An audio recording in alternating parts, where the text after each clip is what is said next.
بسم اللہ الرحمن الرحیم۔ السلام علیکم ناظرین کرام، 8 فروری کے الیکشن کے بعد جو بہت سے ایسے حلقے ہیں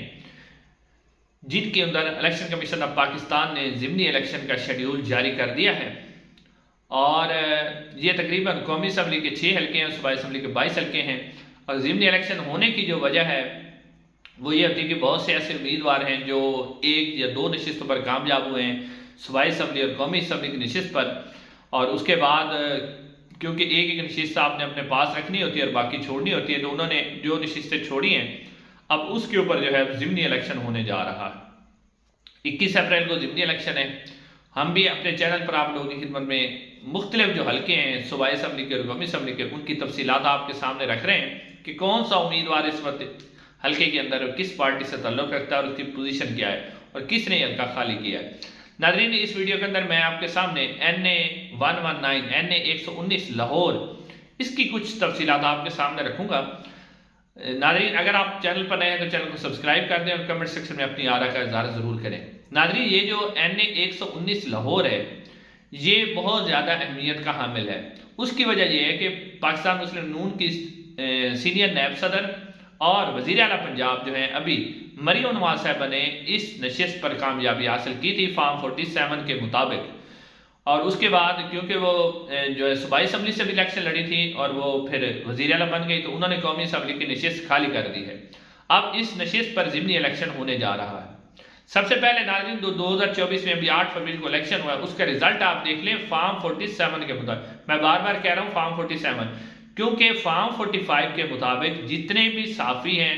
جنہوں نے مقامی طور پر اس حلقے کو کور کیا تھا اور جنہوں نے اس کے نتائج نشر ہوئے تھے اور جس طرح ٹی وی پر نشر ہوتے ہوئے، اس کے مطابق فارم 47 جو فارم 45 ہے اس کے مطابق میاں شہزاد فاروق یہاں سے مریم نواز صاحبہ سے الیکشن جیت گئے تھے، لیکن بعد میں پھر فارم 47 میں جو کچھ کہانی ہوئی وہ آپ کے سامنے ہے، اور فارم 47 کے مطابق جو ہے مریم نواز صاحبہ یہاں سے کامیاب قرار پائیں۔ اب جو فارم 47 کا رزلٹ ہے وہ آپ کے سامنے، مریم نواز صاحبہ نے یہاں سے حاصل کیے ہیں 83,855 ووٹ، اور وہ یہاں سے الیکشن جیتنے میں کامیاب ہوئی، اور میاں شہزاد فاروق نے 68,376 ووٹ حاصل کیے، 68,000 ووٹ حاصل کیے، دوسرے نمبر پر ہے، اور ٹی ایل پی محمد ظہیر نے یہاں سے 30,525 ووٹ حاصل کیے۔ یعنی سرکاری نتائج کے مطابق بھی یہ تقریباً کوئی آپ کہہ سکتے ہیں کہ 15,000 ووٹوں کے فرق سے مریم نواز صاحبہ جیتی ہیں، جبکہ جو میاں شہزاد فاروق ہیں اور مختلف میڈیا پرسن ہیں ان کا دعویٰ ہے کہ مریم نواز صاحبہ یہ والی نشست ہار چکی تھی۔ ناظرین، میاں شہزاد فاروق میاں عباد فاروق کے بھائی ہیں۔ میاں عباد فاروق جو ہے 9 مئی کے واقعات کی وجہ سے اس وقت فوج کی کسٹڈی میں ہیں اور ان کے اوپر فوجی عدالتوں کے اندر ٹرائل چل رہا ہے، اور ان کے بیٹے عمار فاروق جو ہیں وہ اسی حالت میں دنیا سے چلے گئے تھے، اور یعنی ذلت شاہ کے ساتھ عمار فاروق ننہ بھی اسی 9 مئی کی بھیڑ چڑھ گیا تھا۔ تو اب جو میاں شہزاد فاروق صاحب ہیں، اب ناظرین جو تازہ ترین اس وقت صورتحال ہے، سب سے پہلے اگر میں آپ کے سامنے رکھوں کہ پاکستان تحریک انصاف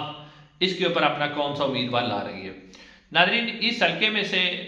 جب 2018 میں الیکشن ہوا تو صنم جاوید بھی الیکشن لڑنا چاہ رہی تھی، لیکن کیونکہ وہ جیل کے اندر تھی ان کے کاغذات نامزدگی منظور نہیں ہوتے، پہ اینڈ میں جا کے منظور ہوئے تھے، اور اس وجہ سے جو ہے شہزاد فاروق صاحب کیونکہ پہلے اس حلقے میں کمپین کر رہے تھے، لہٰذا جو صنم جاوید ہے وہ ان کے حق میں دستبردار ہو گئی تھی اور شہزاد فاروق ہی یہاں سے الیکشن لڑے تھے۔ تو اب بھی صنم جاوید بھی امیدوار تھی، لیکن صنم جاوید کیونکہ اب بھی جیل میں ہیں، پھر وہ سینٹ پر منتخب ہو چکی ہیں، تو پاکستان تحریک انصاف نے باقاعدہ طور پر جو میاں شہزاد فاروق ہیں جو اس سے پہلے مریم نواز سے الیکشن لڑے انہی کو میدان میں اتارا ہے، تگڑے امیدوار ہیں۔ اور ان میاں شہزاد فاروق جب پہلا الیکشن 8 فروری کو ہوا تو اس کے اوپر ان کے اوپر سختی بھی تھی، کھول کر کمپین بھی وہ نہیں کر سکے، اس کے علاوہ ان کو گرفتار کیا گیا، بار بار گرفتار کیا گیا، اور انہوں نے بڑی مشکل کمپین چلائی، لیکن پھر بھی جو ہے وہ الیکشن جیتنے میں کامیاب ہو گئے تھے۔ فارم 47 کے مطابق انہیں الیکشن ہروا دیا گیا تھا، اور جو صوبائی اسمبلی کی نشست ہے مریم نواز صاحبہ وہ بھی تقریباً 2,000 ووٹوں سے جیتی ہوئی ہیں۔ مہر شرافت وہ ان کا بھی دعویٰ ہے کہ میرے پاس فارم 45 موجود ہیں، جس سے پتہ نہیں 1800 ووٹوں سے وہ جیتے ہوئے، لیکن اب پاکستان تحریک انصاف نے اب اپنا امیدوار فائنل کر دیا ہے۔ میاں شہزاد فاروق جو ہیں وہی یہاں سے الیکشن لڑیں گے، وہ اس وقت کمپین چلا رہے ہیں، لیکن اس وقت جو ہے پہلے جیسی نہ تو سختی ہے اور نہ ہی کوئی انہیں مشکل ہے، وہ بھرپور طریقے سے کمپین چلا رہے ہیں، اور اس دفعہ ان کا دعویٰ ہے کہ وہ اپنا رزلٹ بھی وصول کر کے ہی رہیں گے۔ جبکہ ناظرین پاکستان مسلم نون کے جو امیدوار ہیں وہ پاکستان مسلم نون کا پہلے خیال تھا کہ وہ یہاں سے جو مسلم نون کے سینئر رہنما ہیں جس میں خواجہ سعد رفیق صاحب ہیں ان کو میدان میں اتارنا چاہتے تھے. خواجہ سعد رفیق صاحب نے انکار کر دیا کہ وہ الیکشن نہیں لڑیں گے. اس کے بعد شیخ روحیل اسکر صاحب کو بھی کہا گیا کہ آپ میدان میں آ جائیں, لیکن وہ بھی میدان میں نہیں اترے. تو مسلم نون بھی یہ چاہ رہی ہے کہ یہاں سے جو ہے ایک تگڑا امیدوار میدان میں لایا جائے. تو اب ان سینئر رہنماؤں کے انکار کے باوجود, یعنی انہوں نے انکار کر دیا, اور انکار کی بظاہر وجہ یہ لگ رہی ہے کہ لاہور کے اندر اس وقت پاکستان تحریک انصاف جو ہے اس کا ووٹ بہت زیادہ شہر کے اندر. تو اور خواجہ سعد رفیق پہلے کیونکہ وہ الیکشن ہارے ہیں انہوں نے اپنی شکست تسلیم کی اور لطیف کھوسہ صاحب کو انہوں نے مبارکباد بھی دی. تو اب وہ دوبارہ نہیں چاہتے کہ وہ دوبارہ الیکشن لڑیں اور پھر ہار جائے. اس طرح شیخ روحیل اسکر صاحب بھی ہارے تو وہ بھی اب نہیں لڑنا چاہتے. اس کے بعد ناظرین اب مسلم نون نے جو میدان میں اتارا ہے وہ علی پرویز ملک صاحب کو اتارا ہے. علی پرویز ملک صاحب بھی تگڑے امیدوار ہیں. یہ 2018 میں ممبر قومی اسمبلی منتخب ہوئے. علی پرویز ملک صاحب کے جو والد تھے پرویز ملک صاحب وہ 3 دفعہ ممبر قومی اسمبلی منتخب ہوئے, اور یعنی وہ بھی بہت ہی سینئر سیاستدان ہیں علی پرویز ملک صاحب بھی. اب پرویز ملک صاحب کی وفات کے بعد جو ہے جب ان کی وفات ہو گئی تھی اس کے اوپر ضمنی الیکشن ہوا تھا, تو ان کی جو وائف ہیں شائستہ پرویز ملک صاحبہ وہ بھی ممبر قومی اسمبلی منتخب ہو چکے ہیں. یعنی پورا ایک فیملی جو ہے ان کا سیاسی بیک گراؤنڈ ہے, بڑے تگڑے امیدوار ہیں. پرویز ملک صاحب بہت تگڑے امیدوار تھے, شائستہ پرویز ملک صاحبہ جو ہے وہ بھی ایک تگڑی مطلب اچھی امیدوار ہیں, مسلم نون کی سینئر رہنما ہیں اور خصوصی نشست پر بھی MNA رہ چکی ہیں. تو اب مسلم نون نے بھی یعنی فیصلہ کر کے ایک تگڑا امیدوار میدان کے اندر اتارا ہے جو کہ ایک اچھا فیملی بیک گراؤنڈ سیاسی بیک گراؤنڈ رکھتا ہے, ووٹ بینک رکھتا ہے. صاحب کا MNA ہے, ان کے والد صاحب MNA رہے ہیں,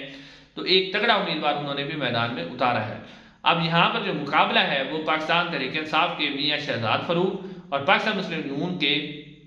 جو علی پرویز ملک صاحب ہیں ان کے درمیان ہے. اب ناظرین یہ جو مقابلہ ہے بڑا دلچسپ مقابلہ ہے. اس میں بہت سے فیکٹر ہیں. ایک تو اگر آپ دیکھیں تو یہ شہر کا حلقہ ہے, لاہور شہر کا حلقہ ہے, اور اب پاکستان تحریک انصاف کے اوپر اتنی سختی بھی نہیں ہے اور نہ ہی جو ہے وہ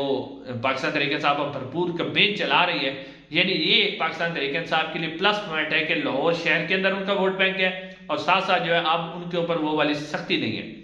لیکن دوسری طرف مسلم نون کو اس سے زیادہ پلس پوائنٹ حاصل ہے. وہ یہ ہے کہ پنجاب کی ان کی اپنی حکومت, وزیر اعلیٰ پنجاب لاہور میں بیٹھی ہوئی ہیں, وفاق کے اندر مسلم نون کی حکومت, پوری ریاستی مشینری پولیس اور جو بھی ریاستی ادارے ہیں وہ ان کے کنٹرول میں ہیں, اور ووٹر کو بھی پتہ ہے کہ اگر ہمیں اپنا کام نکلوانا ہے تو اس وقت حکومت مسلم نون کی ہے تو مسلم نون کے امیدوار کو ہی ووٹ دینا پڑے گا. لیکن آدمی پاکستان تحریک انصاف کا ووٹر جو ہے وہ جو 8 فروری کو بھی نکلا تھا وہ کام میں نہیں نکلا تھا, وہ اپنے ایک نظریے اور ایک خیال پر نکلا تھا.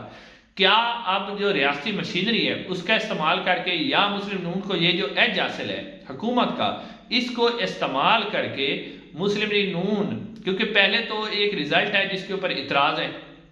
یعنی اس کے اوپر تو شہزاد فاروق صاحب کہہ رہے ہیں میں جیت گیا ہوں, اور صحافی بھی کہہ رہے ہیں, بہت سے جو تجزیہ نگار ہیں وہ بھی کہتے ہیں کہ وہ جیت گئے ہیں. لیکن اب کیا پاکستان مسلم نون جو ہے اپنی اس چیز کا بینیفٹ لے کر کے ان کی حکومت ہے وفاق کے اندر پنجاب کی حکومت, تو کیا وہ یہ اب یہ والی جو نشست ہے جو کہ مریم نواز صاحبہ نے خالی کی ہے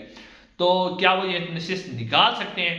اور اگر وہ یہ نشست ہار جاتے ہیں تو پھر یہ بہت بڑا سیٹ بیک ہوگا مسلم نون کے لیے. اس کی وجہ یہ ہے کہ مریم نواز صاحبہ پہلے یہاں سے جیتی ہوئی ہیں اور ان کے اوپر اعتراضات ہیں, شکوک و شبہات ہیں کہ وہ فارم 47 پر جیتی ہوئی ہیں, 8 نہیں بلکہ 9 فروری کو وہ جیتی ہیں. 8 فروری کو شہزاد فاروق یہاں سے جیت گئے تھے, اور اگر آپ شہزاد فاروق صاحب یہ الیکشن جیت جاتے ہیں تو پھر مسلم نون اور جو مریم نواز صاحبہ پر یہ الزام ہے کہ وہ دھاندلی کر کے جیتی ہوئی ہیں تو وہ جو ہے ہوگا اس کے اندر مزید جو ہے کریڈٹی آ جائے گی, اس کے اندر مزید ثبوت سامنے آ جائیں گے, وہ مزید جو الزام ہے وہ مزید پختہ ہو جائے گا کہ واقعی مریم نواز صاحبہ جو ہے جو 2024 کا 8 فروری کا الیکشن ہے وہ ہاری ہوئی تھی. اب پاکستان تحریک انصاف بھی بھرپور کمپین کر رہی ہے, مسلم نون بھی کمپین کر رہی ہے. اب دیکھتے ہیں کہ ووٹر کس کے حق میں فیصلہ دیتا ہے, یہ آنے والا وقت ہی بتائے گا. انشاءاللہ ناظرین اگلی ویڈیو میں آپ سے ملاقات ہوگی. السلام علیکم.